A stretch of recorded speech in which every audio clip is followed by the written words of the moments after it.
नमस्कार दोस्तों। पिछले 24 घंटों में देश में कोरोना के 46,000 से ज्यादा मामले सामने आए हैं, जिसके बाद देश में कोरोना संक्रमितों की कुल संख्या 90 लाख के आंकड़े को पार कर गई है। वहीं राहत देने वाली खबर ये है कि देश में वैक्सीन बनाने वाली कंपनियां सरकार से वैक्सीन के इमरजेंसी इस्तेमाल के लिए मंजूरी मांग रही हैं। अगर सरकार ये मंजूरी देती है तो ये देश की जनता के लिए एक राहत भरी खबर होगी। वहीं कोरोना से जूझ रही दिल्ली के लिए अच्छी खबर ये है कि यहाँ संक्रमण दर में काफी कमी आई है। इसके साथ ही कोरोना से बचाने वाला नेजल स्प्रे जल्द ही बाजार में आ सकता है। इन खबरों के साथ ही हम आप लोगों को बताएंगे कि कैसे एक स्मार्ट वॉच कोरोना के संक्रमण पर नजर रख सकती है। देश में कंपनियों ने वैक्सीन के इस्तेमाल की मांगी मंजूरी।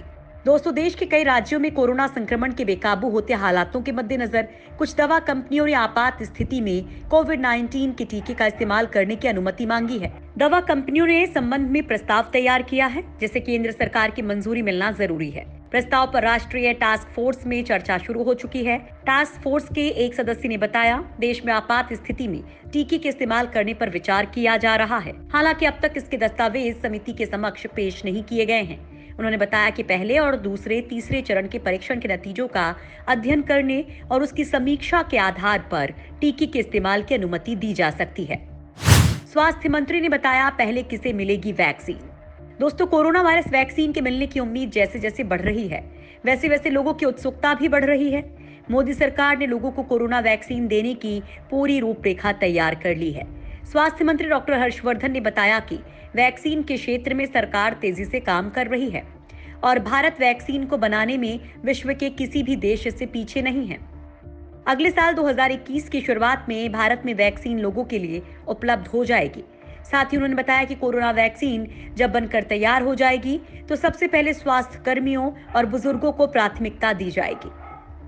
हर्षवर्धन ने कहा कि अगले साल जुलाई अगस्त तक 40 से 50 करोड़ खुराक उपलब्ध होंगी और इनकी वितरण की भी पूरी रूपरेखा तैयार कर ली गई है। दिल्ली में कोरोना संक्रमण रेट में आई गिरावट।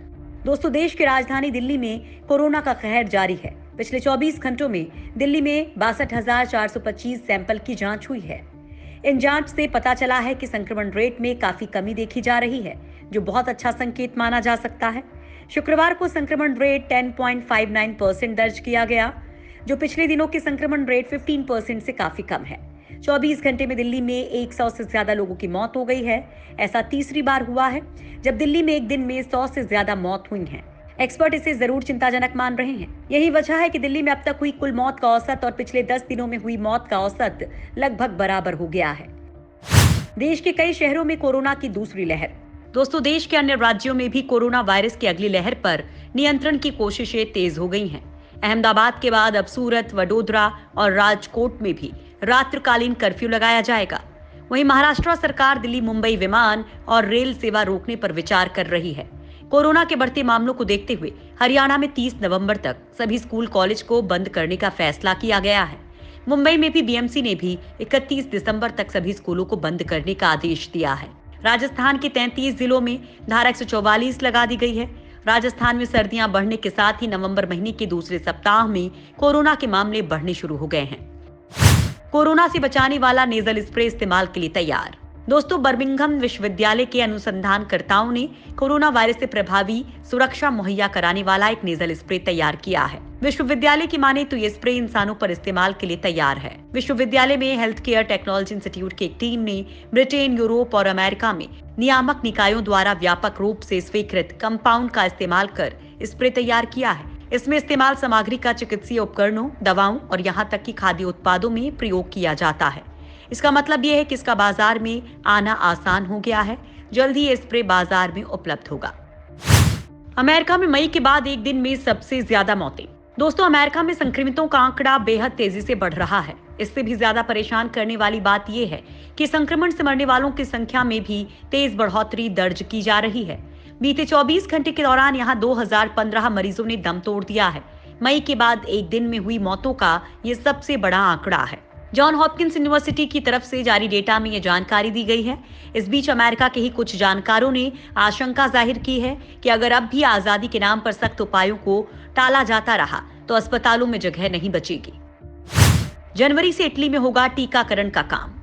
दोस्तों, कोरोना वायरस महामारी से बचने के लिए तमाम देशों की सरकारें लोगों को जल्द से जल्द वैक्सीन मुहैया कराने की कोशिश में जुटी हैं। इटली अपने लोगों को जनवरी से कोरोना वायरस की वैक्सीन लगाना शुरू कर देगा। कोरोना वायरस आपातकाल के लिए इटली के विशेष आयुक्त ने बताया कि जो लोग वैक्सीन लगवाना चाहते हैं, उन सभी लोगों को अगले साल सितंबर तक इसकी डोज मिल जाएगी।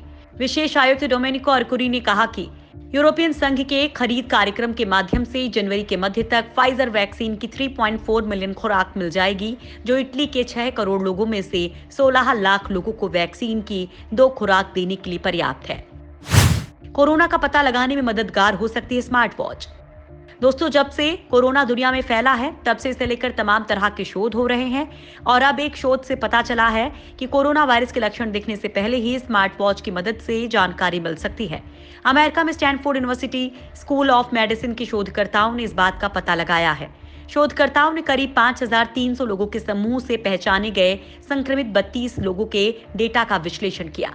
नेचर बायोमेडिकल इंजीनियरिंग नाम की पत्रिका में प्रकाशित अध्ययन में पाया गया कि 22 मामलों में कोरोना लक्षण के शुरू होने से पहले ही पता लग गया था। स्मार्ट वॉच और इस तरह के उपकरणों के माध्यम से गतिविधि पर नजर रखने और स्वास्थ्य निगरानी का उपयोग बड़े पैमाने पर श्वसन संक्रमण के वास्तविक समय का पता लगाने के लिए किया जा सकता है।